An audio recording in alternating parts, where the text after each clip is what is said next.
Welcome to the Medspa Success Strategies podcast, presented by Medspa Magic Marketing. I'm your host, Ricky Shockley, and this is where Medspa and aesthetics practice owners come to discover strategies and tactics that help them better market and manage their practices so they can grow, improve profits, and have more financial freedom.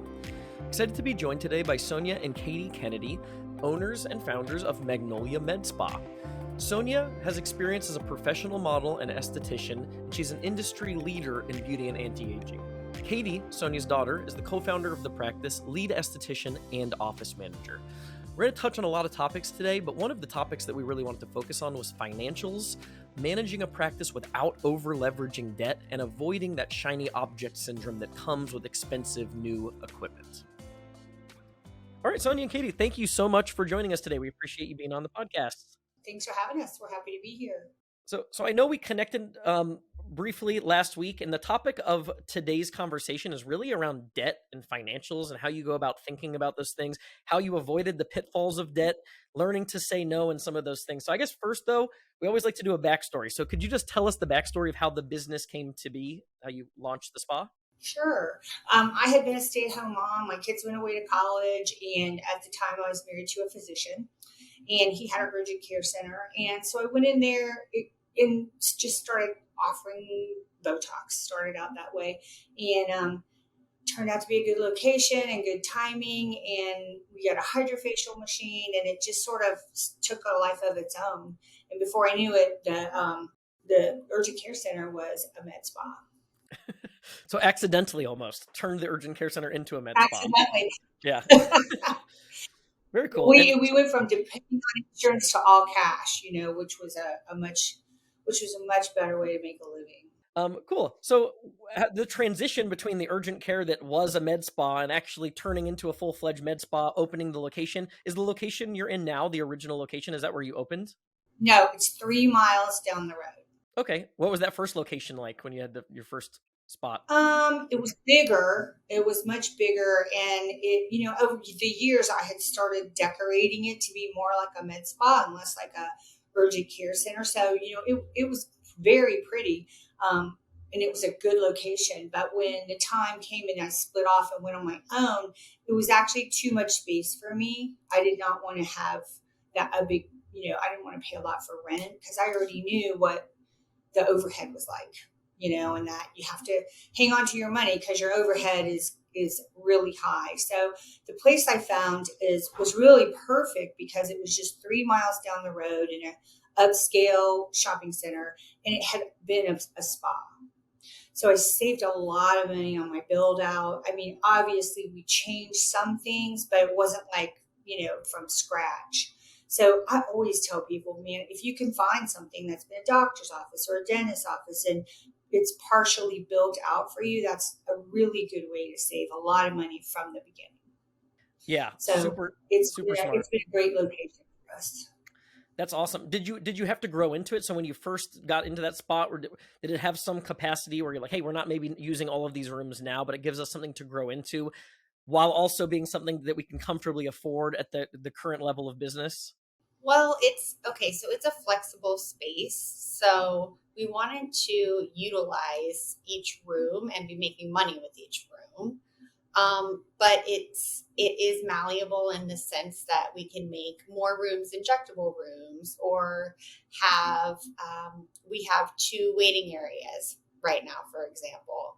But those actually are also used for consultations, and it could transition into something that becomes more, but at the same time, we're still utilizing it for business because the other space, it had a lot of, like nurses stations and things like that just really weren't even usable and the clients couldn't enjoy. So our relaxation room has coffee, it has snacks for them.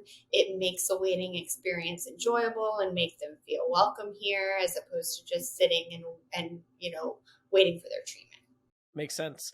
So one of the episodes that we had Dr. Carol Clinton on, she mentioned during the recession, you kind of didn't do it for the same reason, but she mentioned if you find yourself in a space that's too big and it's putting an uncomfortable pressure because of rent, you kind of did that, but for different reasons, it sounds like. So any advice to the practice owner now that is maybe noticing their rent is really, really high, more than they can afford. They don't necessarily have the business to sustain the current space. Thought process behind, like, I think Dr. Clinton called it right sizing. So finding a space that fit your current needs. Is that something you just generally would recommend to practice owners? Well, I just always try to tell people that don't have delusions of grandeur. Like, go into it like any other business and be smart about what you're paying for rent. I had an attorney help me negotiate the terms of my lease, and I have it. It's completely doable. If it was more, I actually looked at another space. Some people had tried to get me to come downtown to a really beautiful space that had been a spa, and they were offering me everything to come down there. And finally, when I met the owner, he sat down and he told me he was going to be expecting within 2 years to get $30,000 a month in rent. And there's just no way with the kind of overhead that a med spa has that you could do that to yourself. And we had the benefit of, we had already been in business for years. So we knew what our margins were going to be. We were only moving 3 miles down the road. So we expected the same clientele. So we really could predict largely what type of margin we had available for a space. Makes sense. Do you have, when you were making that decision, did you have some percentage in mind of like revenue to rent of what you wanted that to be? Or were you just trying to find the most affordable option that fit your needs? Well, it wasn't just affordable. It was built out already. And it was in a beautiful shopping center beside a really affluent, I wouldn't call it a neighborhood, I'd call it a community. We're up here on Lake Lanier. So it's right where we've always been. And really, I'm going to say we hit the ground running when we moved in here, and we were busy right away. Yeah, that's nice. Very nice. Yeah. I mean, we had been in business for 8 years before that, though. No, longer than that, 10 years. Yeah. So when you first launched, where did those first customers came from? Were they from the urgent care patient data, like patient base kind of crossing over? Some of them were. You're going to laugh, but at the time, my Allergan rep, she was wonderful, and she would come in and sit down with me and talk about marketing and how I could do it. And she says to me, "Just put a sign out front that says Botox, $8 a unit, and they will come." And honestly, that's what I did. And between that and the urgent care, clientele and word of mouth, and then my daughter moved home from New York, not Katie, but Victoria, and she had been doing marketing for Dolce & Gabbana up there. And she said, the first thing she said to me was, "Let's get a billboard out here on the interstate." And that did so much. I think I told you this before, because it brought Kim Zolchak here. That definitely was a frontier moment, because we leveraged the power of social media before it was a thing. For sure. When it was fresh and everybody really was loving and really trusting and in like not questioning, oh, is this a marketing scheme, or, oh, are they getting paid for this? It was more of a genuine expression of what people like. That was that sweet spot, I feel. Well, yeah, it was organic. I mean, it was real. It wasn't something that we contrived like now. You have to work out contracts with influencers. But at the time, we were one of the few people that had a hydrofacial, and she wanted to come in. And it really just turned into be such a beneficial relationship and such a great thing for us. I will never, forget that she really put us on the map, because she came for 5 or 6 years, a lot, and posted all the time. And, so. Influencers before people use the term influencers, basically. Exactly. Yeah. Yes, exactly. And now that we're on this, what's it called? The beauty tour, the Atlanta beauty tour. And we work with other influencers, like a business like now, though. Yeah. Now it's just part of the marketing strategy to work with those influencers, basically. Right. Yeah, exactly. Yeah. How has that been working for you all? Do you find that to be pretty effective? It's necessary. It's something that people use Instagram and TikTok as a medium to find just about everything. So you need to be on it, and you need to have a presence and really a voice and identity on social media.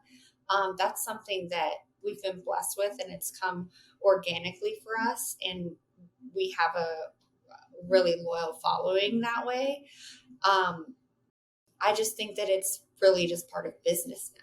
Yeah. So I always say too, my 2 cents on this with social media, I know a lot of the instinct of a lot of practice owners, managers is to, hey, we know we need to do social media, but we don't really want to do it ourselves. Let's just pay someone. And I think a lot of times there's a disconnect when you outsource social media, that you're not getting something super valuable that's authentic to the business. You end up paying someone to post article links or stale content that's not really engaging.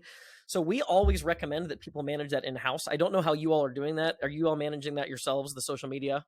Yes. And honestly, I really like doing posts ourselves. So like the technicians doing a post where they are filming themselves and really kind of giving it an expose type of feel, where they talk about what they're passionate about and really keeping it genuine and what people are interested in.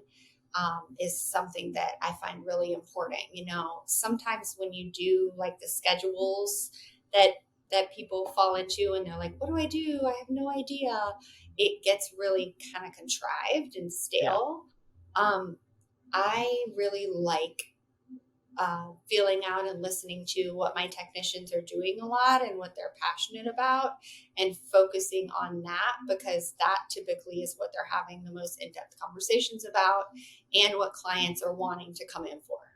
Yeah, it makes total sense. And like you said, you're going to have something that's way more engaging and authentic and timely, as opposed to, the behind the scenes content at a med spa type business. You're not going to be able to replace that by just paying someone to post stuff that is just way less authentic. So I totally agree with that.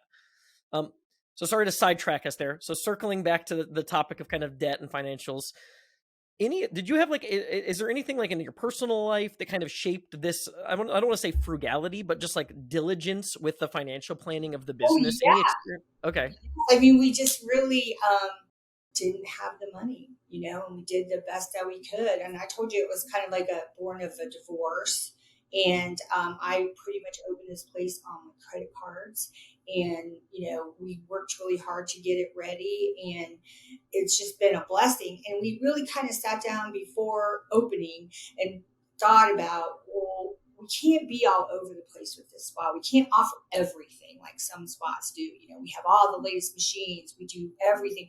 We decided to just hone in on what we loved and what we were really good at, which was skincare and injectables. And it's really been a home run for us. We do have one machine, but I told you the status of that. It's 3 years old. It's paid for, but it's broken and no one can fix it. And if I want to send it to them, it's $3,500 to get it there. Then whatever it costs them to fix it, then $3,500 to get it back to me. That's unreasonable to me. There's no technicians. They have safety screws on it. So basically, I'm sitting here on this machine that I spent all this money on, and I can't use it. Yeah, with that, with machines in general, I feel like it's an easy pitfall to fall into, because, everybody wants to hear about the newest laser or the newest like fat burning thing, or et cetera, et cetera. And I just really think that what we have chosen to do is not really that. It's more of a learning how to care for yourself long term. No matter what the latest thing is, you need to understand that you are going to, need to get your Dysport every 3 months, and you're going to need some type of filler, no matter what that new one is, every year or so, and like that is something that I feel that you can accomplish a lot with consistency and really educating your clients, and not really have to pay $250,000 to $500,000 for a machine. Yeah. It breaks right before the warranty runs out. It's honestly, they just want to sell the machine for their quota. Remember, I told you on your own. I said they are making these machines for me to make money, right? Yeah. And we've been doing it long enough that we see a lot of things come and go, and you just can't jump on that bandwagon, because then your clients are going to feel like, well, you told me to do this last time, and now you're telling me not to do it anymore. Right. So we just try to stick with what we know works. And science evolves and changes, and that's going to be obsolete before you're done paying for it. I think that's a huge problem. Exactly. Is you invest in this piece of equipment and then a year later, a new model comes out and now you've got every competitor in town marketing because they bought theirs a year later. They have the new model making yours appear obsolete at the very least. And yeah, even just the financial planning of that, you start to add up the expenses of a monthly payment on a machine and then another machine and another machine. And all of a sudden you've got a pretty huge dent in your monthly cash flow too. Yeah. I mean, it's sort of scary. And they'll give you these figures saying, well, look, if you sell this much, you'll make this much. Well, I mean, it doesn't work that way, Yeah. Or it's an ideal scenario at the very least. They're not accounting for the risk. We're just letting other people have the machines. Yeah. Yeah. I'm like, you can go to these people. I'm sure that they need your help. Yeah. Yeah, exactly. For their machine. Right. Like, especially during COVID when we had to close down. I mean, thank God I didn't have big machine payments because that just would have been so scary to me. I 100% agree. Again, it's like the not accounting for risk. You have all of those payments that something like that happens. COVID is the perfect example of like, what is the potential worst case scenario? Hey, you're not even able to open the doors of your business for weeks or months potentially. That's pretty scary because even if you pause those debt payments, they're coming back at the end. And you're going to be in a hole that's going to be really hard to dig out of. So I think avoiding that, or unless you're a spot where you're maybe saving up, buying them and cashing, you got a really clear plan for minimizing risk. Like I think that just seems to be a really good idea because you're putting yourself in a position where you can cover payroll comfortably. As the owners of the business, you can take home some profits and just makes everything less stressful and makes the business work better in a sense. It does for us. I mean, a lot of those, when they come in and they tell you the deal, and I won't mention any machines by name, but I mean, just your common sense will say to you, well, that doesn't sound right. Like, how, if I buy this and I use it for so long, then I'm going to have to pay you for me to use it? Like, it makes no sense, like, business wise. Yeah. And your margin, like you said, like even if they're showing you a kind of a blueprint of, hey, this is going to make you money every month, maybe if everything works out ideally, but so much of that money that you're making initially is going back to pay off that machine. And you got to make $250,000 in revenue just to pay off the machine before you're really actually taking home any profit, plus whatever interest payments potentially are tacked on. So is there any concern by not having those capabilities? 'Cause I know a lot of practices, they maybe operate from the perspective of, if I don't have these things available, I'm afraid my patients for Botox or Dysport are going to leave, go get the laser somewhere else, and then end up sticking with them for Botox or Dysport. So how do you avoid that, or how do you think about the trade-off there between potentially sending some patients away for other services? I mean, we've talked about that. We've had that conversation, and Katie actually has sent patients other places for machines, but they are loyal to us because we've been here for a long time, and we tell them the truth, and we don't try to sell them things just that are here today, gone tomorrow. So they trust us. And I think I told you about our loyalty club that we started last year. Yeah. And I know that's been really popular, the membership. Yeah, it's been tremendous for us to have that cash flow that you can count on. It really, and it does go back to the client, which creates that loyalty, but it helps with the cash flow. It's mutually beneficial too. I mean, these women, these are expensive treatments for them. Doing your face, doing a facial rejuvenation with filler and Dysport, it's $2,500, $3,000. A lot of these ladies, they want to be able to save that money, and we make that a possibility for them. I know really almost every client that comes in here and what their needs are. As time goes on, you stay in touch with that. You want to be able to listen to where your clients are at, where they are economically, where your technicians are, and kind of find that niche and find your way through the moment. And for us last year, the loyalty club, they deserved it. After COVID, everyone was a little worried. So we're making it easier for them, and we're making it more stable for us at the same time. So yeah, win-win. So Sonya, one of the things I know we talked about early in our discussion too was your pricing of things like Botox. And you mentioned that your pricing has really stayed the same for a really long time. For 10 years. For 10 years. Yeah. What has been the thought process there? And Like, what made you stick to that price point? Is that the plan for the future? What are just your thoughts on pricing and being price competitive? We don't really have any, we don't have It's any so choice. competitive. It's so competitive. I mean, honestly, beforehand, we had a few people up here. I mean, what, like five or six spas. Now, really, honestly, COVID, there are so many more med spas now because during COVID, everyone kind of realized that this was something that people could do without traveling. You know, they had a lot more disposable income. It was kind of a great time for this industry. So now we have this influx of new people, and they are, you know, they're doing sales and they're doing this and that. So we're just kind of like, all right, well, this is where the price point works for our business, and we know we can survive this margin, so we're just going to keep it here. Well, because when we raised the price, it was like crickets. You know, we weren't nearly as busy, and even though people are loyal to you for some things, when it comes to the toxin, you know, I mean, it's dog eat dog. Interesting. Very. So you found even the clients that you felt like were sticky, if you tried to up the price incrementally on things like Botox, you found that enough of them would leave that it made the trade-off not worth it. It was better to keep it at the current price point, basically. It was not worth it.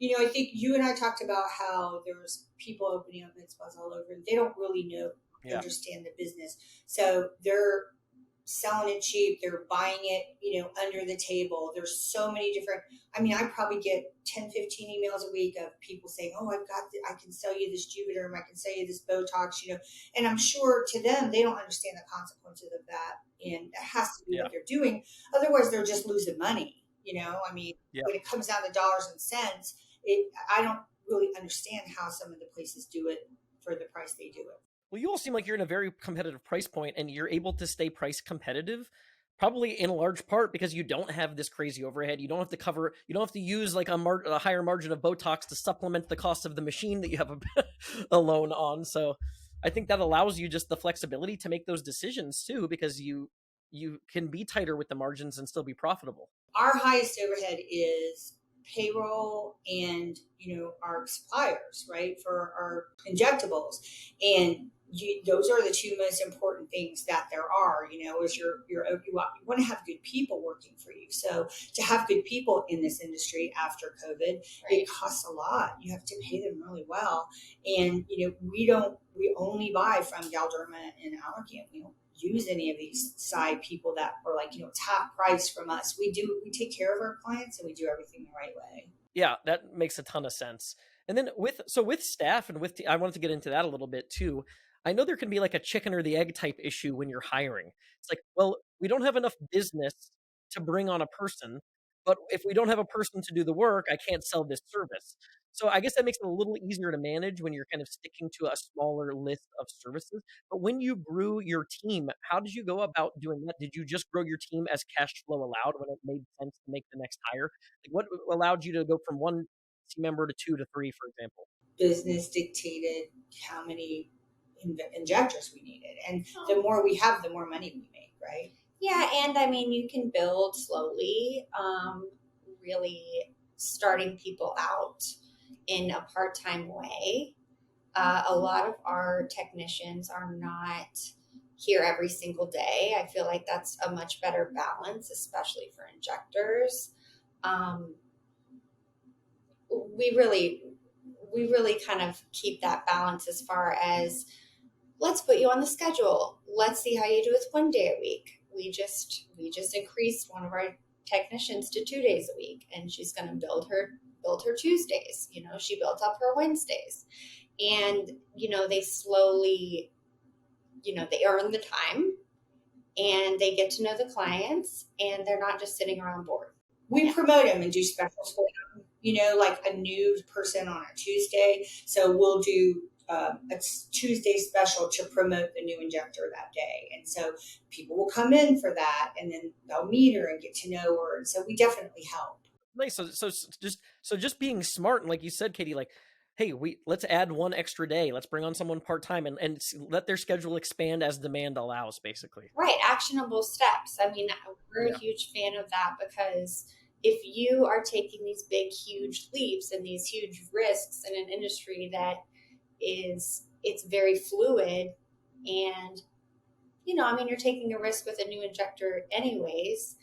You don't, it's too much. It's a lot of pressure on them. It's a lot of pressure on us. So I feel like starting them out slowly with our estheticians, I train them. There's like a training period where we see if everybody mixes well together. They learn exactly how we do things. It's really important for them to understand the culture here because it's established and it works and our clients expect it. So. Yeah, I love that. Yeah, it's like we have customer service like Publix, you know. We can't do enough for them. Nice grocery store. Yeah, that's great. That was the second time Publix has come up on this podcast in like the first 10 episodes. So. I know, right? Because you're familiar with Publix, so that's how we know. Yeah. Okay. I said to him before, I was going to say Saks, but I mean, Publix even outdoes Saks, in my opinion. Speaking of people knowing my name, I'm surprised that people at Publix don't know my name because I go probably 4 times a week. All right. So with that in mind, talking about staff and your team and building a team, retention being super important. So 2 things, I guess. First is you mentioned how important the price was on your like Botox, for example, to the stickiness of the business, like getting people to actually stay and not go price shop. With injectors or estheticians, there's a certain amount of that as well, as people stick around for the person that's performing the service. So can you first talk about, I guess, the importance of keeping those people and retaining them? Yeah. So honestly, keeping them, the biggest thing for me is client comfort. I want for the client to feel comfortable coming in, to know that their injector is going to do a good job, that they get along, to really have an experience that they expect and have a relationship that has longevity to it. So that is something that they value, so I value. Keeping an injector around is a challenge. But we've done pretty well with it. The important thing for me as far as staff is keeping them growing. So if someone feels like they're growing in their position at work and they are learning and developing skills that are making them better professionally, they're going to stay. So we offer them trainings. They get to do Galderma trainings. They have gain videos. Same thing with our estheticians. Even our front desk, we always are growing and building and making it a stronger position for them and making them feel and truly growing the business by increasing their capabilities. Yeah, you're making them more valuable and employees basically too. They're more valuable team members, and there's confidence that develops when that happens. Right, and then when they become more valuable, they're more valuable, you know? So well, and yeah, it's a win-win. Another win-win. Our receptionist is just as important as our injectors or as physicians, you know. So that you have to hire like a full-grown adult person for that job, you know, and you have to pay them well. Don't get a cute 22-year-old. I'm sorry. Yeah. Yeah. It's just so important. You know, it's their first contact when they call, when they walk in the door. And, you know, that's been a really big thing for us, is that we have that Southern hospitality thing where we just really love all of our clients and we want them to be happy when they get here. And so the girl in the front is an important member of the team. What's your checklist, whether you've got it written down or not, when you're filling that role? What are you looking for? Experience is a huge thing when we're interviewing people and we look at resumes. If they don't have experience like in a med spa or a dermatologist office, that's not going to work. Also professional appearance. Right. Yes. Maturity. Yeah. Being able to multitask. We do have training days for that as well, which are like a trial period. Of 3 months, they're on trial. So we need to make sure that they're going to arrive on time, you know, and because if they're not there, then no one can get checked in and your business. Everything kind of falls apart. Yeah. Yeah. And it goes back to these people cost money, you know, so that's where I choose to put my money into my staff and the product, getting the best product for everyone. You know, that's sort of how we balance it here. Those are our priorities. Yeah. Good staff, good product, because that's what really matters at the end of the day. is knowing what you're doing and doing it right. Yeah. And back to the money thing, I will say this. I, being a small spa, I'm way more loyal to one company than the other. I buy mostly Galderma products and use Dysport just because it's a much better cost for me, a much better price for me, and the clients get better results. They're overall happier with Dysport. We do buy Botox sometimes, but for the most part, we are loyal to Galderma because they take care of us. Right, commit to one. It helps with your quantity. It's good advice. You're in a better tier, and you get better pricing. Right. Yeah, that makes a ton of sense. I haven't actually heard anybody really mention that, but that does make a lot of sense. Is there any issue with people coming in and asking for a specific product and then you having to educate them about this is basically the... Yeah, I mean, yes, not much, but sometimes there's somebody who'll say, I need Botox, I tried Dysport, and usually we can educate them out of it. But if not, it's not that big a deal. I'll order Botox for them, but 95%, would you say? More than that? It's a question. I wouldn't say it's an issue. I feel like educating the client about different brands of botulinum toxin A is something that they appreciate, especially because it's such a competitive market. So to have options and to understand the differences in those options and why we choose Dysport really helps them to trust us in the end. Yeah. Well, because you can keep giving them that price, that they want, that they're looking for. Because, Botox is a lot more expensive than Dysport. Yeah, that makes a lot of sense. I'm glad that came up. That was a really good little pointer there.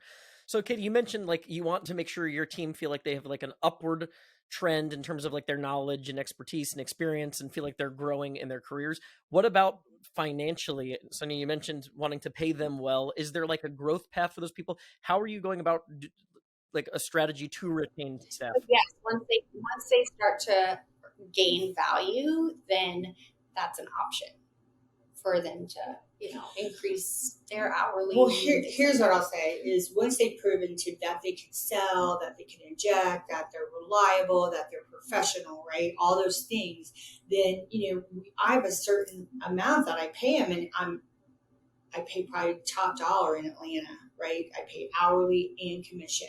And the way they can increase their money is by, making more, selling more, doing more, because that's big money. I mean, their commission makes a huge difference more than their hourly. Yeah, for the technicians, for sure, they are only benefiting themselves by becoming more valuable to the business. For, the administrative side, as they bring value to themselves in the business, then they have the opportunity to review what it is they're making, basically. Yeah. So I noticed from that part of the conversation, you're really putting your money where your mouth is here. You mentioned earlier that the two things that were important to the business were team and product. Right. And you mentioned you're constantly aware of how do you keep your product costs low and how do you pay your team as much as possible to keep them around. So that's kind of an interesting... And a part of our team is our reps. Right. I mean, our reps are, well, not even just for Dysport, our microneedling rep, our product reps, there are many ways that you can actually cut through your margins by purchasing strategically. And having a good relationship with your rep, you get those opportunities. Got it. So you mentioned that some of the staff basically is hourly plus commissions. So when it comes to upselling and cross-selling, I think a lot of people, they come in the door for one thing, and there might be 3 or 4 other things that you do that they would be interested in or that would benefit them. So how do you go about educating clients, patients to make sure that they're aware of other services and be effective with cross-selling and upselling? So I know that's a big part of the success of any practice. So we're women, so this is fun for us. And once you get started talking about stuff, they'll ask. Yeah. And the girls get facial treatments. The injectors understand and know about our products. They're educated. The estheticians are educated about injectables, and they have access to that. So, we as women, we just love to talk about oh, I got my lips done, or oh, I have a new product. So cross-selling is really very natural here. It just kind of organically happens. In all honesty, I think that it's just the culture. Yeah. Yeah. And speaking of the culture, so we we are very respectful of one another around here. I don't give my injectors a hard time. I don't put these, I don't say you have to sell this much this week. I just try to watch them and make sure, that their numbers are good. I don't put a lot of pressure on anybody here, so that it's kind of it's a professional atmosphere because we're medical, right? But at the same time, we don't have a lot of stress. I don't do that. I don't run my business by stressing everyone out. Well, we have a lot of No, that's respect no for what each person does, every single technician here is a quality injector or esthetician, and everyone feels that way because we have a high standard. Our quality standards are extremely high, so we can confidently refer across the hall. On that same note with how you treat your team, and this is just my intuition. I don't have like any real life experience that this is happening, but talking to practice owners, one thing I feel like might be happening a lot of times is when I talk to a practice owner and they're complaining about their team, sometimes I wonder if it's the team that's the issue or the person that's managing the team that's the issue, because they seem to have problems with everyone that they hire. I'm sure you've run into people like that in various businesses. So could you just talk about like, I think it's reciprocal. The way that you treat your team is going to dictate the work that they do and how they perform for you. Do you feel like that's true? Yeah, I mean, honestly, the day to day, like I am in the trenches with them. I am a technician. I am doing treatments. I, am here ordering product. I understand where they're coming from. I do expect communication if there is an issue. There are issues, but everyone feels comfortable coming and discussing those because they value their job, and they understand that I do too. And I understand what struggles can happen, and that we're going to do everything in our power to, relieve some of that pressure or strategize and leverage differently, because we're pretty fluid as far as, again, listening to our clients and to our employees and what their needs are at the time. Because you can't be rigid. If you're rigid with people, you're going to become obsolete. It's going to get stale. So you need to be able to have that open flow of communication and energy, and especially because it's a spa. So you're working with de-stressing clients. So we de-stress our employees too. And I feel like if you have that culture of everybody being nice to one another and being respectful of one another, the client sense that when they come in, and it's just better. Yeah, and then they treat the clients that way. Because we are women owned and women run and operated, all women, and so sometimes you can get our I'm not gonna lie. I mean, we've been through it. We've been through some, but knock on wood, the team we have now is, top notch. They really are.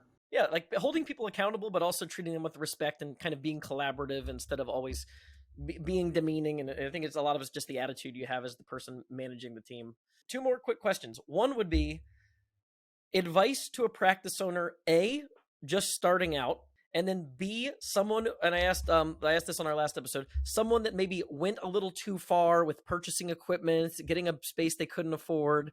So I guess those 2 things: advice for someone just starting out in the industry, starting a practice, or someone who maybe needs to take a step back. I'll do the advice just starting out. Yeah, I would just say, I mean, I'm a broken record when it comes to that. Okay.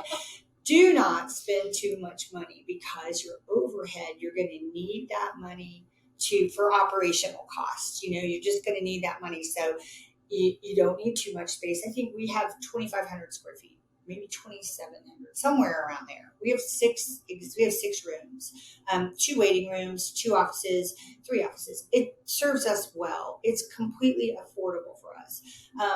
The other thing I would say is look around for something that's built out already to save yourself a little money wherever you can. And it doesn't hurt if there was another spa there, because people knew there was a spa there at one time, and your sign goes up. And, it could have been a doctor's office. It didn't have to be a spa, but it could be where they already have exam rooms and a front office. And hire quality people, invest in the people that you have, because that's who sees your clients. My clients know me because I've had this spa for so long, but they really know my staff. That's who they really have the relationships with. So I have to take care of the staff. And so you can't just try to hire the cheapest people, especially in this industry, because it's your reputation. That money you have out of the gate, much better used for team than the newest laser, basically. I mean, that I'm how I feel about all that. I don't say they don't work. I'm not saying that at all. I'm just saying, not at all. Like it was none of that was designed for me to make money. Definitely. And then the second question going out would be, what does success look like for you? And one of the reasons I wanted to talk about this is because I've talked to practices that are doing a large number in the top line revenue, but they're so over leveraged that the business owners aren't even taking home money yet. So what does success look like for you? And what is the lifestyle that you kind of want as a business owner? What do you want the business to do for you in your lifestyle? I mean, I'm comfortable, and that's what matters to me, is that, I don't have an elaborate lifestyle, but I mean, I have a comfortable lifestyle, and, Katie does too. The spa's provided that for us, our staff. We all make a good living. Our clients are all really happy. And, that's what I would say. It's not easy to do that, because you get too carried away when these, salespeople come in with these newest, greatest, latest things. But, I think the best thing Katie and I did when we started in this new location was we decided what we were good at, and this is what we're going to concentrate on, and we're not going to let people from the outside come in and convince us you need this $200,000 machine, Yeah, Jake Laban, who was on one of the episodes, they're out on the West Coast. They've got multiple locations now. Same thing. They just stick to the things they're good at. They don't get caught up in the distractions of a lot of the expensive equipment. And I think it allowed them to be successful in the way that they've been. And obviously, every spa has their own formula. There's certain people that can get away with it, but I do think that's just generally good advice, especially versus the alternative. Well, and here where we are, people don't care as much about the body or their butts or any of that as they do their face. And that we kind of learned what our client wanted too, because we offered stuff before, we offered sculpture for the body and all that stuff they do in California, and people they weren't that interested in it. We know what they want, and that's what we give them. That's a good point too. Yeah, every area of the country is probably different in terms of the demand that people want in terms of services. We lived in West Palm Beach, Florida. You got 12 months a year, you got pressure that you're probably going to get invited to the beach or to the pool at some point.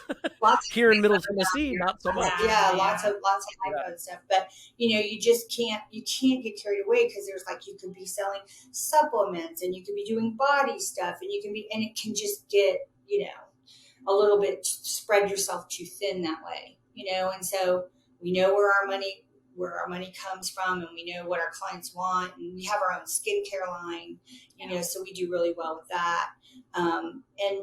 That's, we're happy. We have a successful, really good med spa. And we went to the beauty thing where we talked to the different influencers, and at the end of it, we got to introduce ourselves and talk about our business to everyone. And at the end of it, I just said to the influencers, just read our reviews. We're really proud of what we've created. And that's true. Yeah, absolutely. Well, I appreciate it. Thank you both so much for being on. This was a great conversation. Super helpful. It was nice getting to talk to both of you. Great. Thank you so much. Thank you. Have a great Thanks, Katie. Thanks, Sonya. Thanks, everyone, for tuning in. This podcast is a production of Medspa Magic Marketing. If your med spa or aesthetic practice is in need of digital marketing services, help with advertising on Facebook, Instagram, Google, lead generation, and booking more appointments, please visit medspamagicmarketing.com.